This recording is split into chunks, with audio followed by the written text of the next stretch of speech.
programming language. Okay, while reading Python, what you can do is, you can, if you are a beginner, you can go to W3 School's website and you can start learning your Python from there.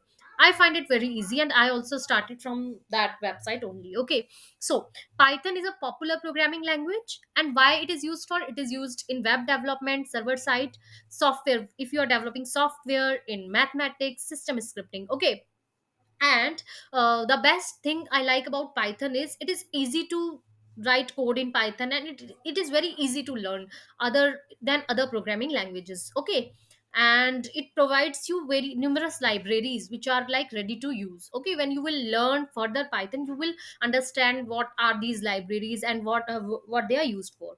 Okay, now let us start Python by writing a small code, a beginner code.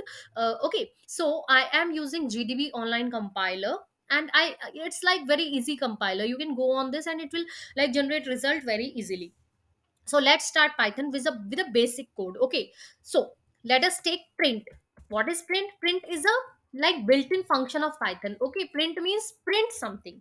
Okay, print something on screen. So we have used print function. Whenever you use function, these, don't forget these circular brackets, round brackets over there. Okay, so it tells that it is a function. Okay, now what I want to print, suppose I want to print, okay, see these double quotes, writing string.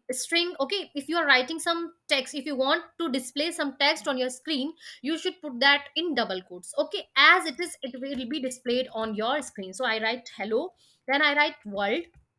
Okay, now let us run this and see what output it will give. It will give you hello world, means whatever I have like used inside double quotes, it will print the same.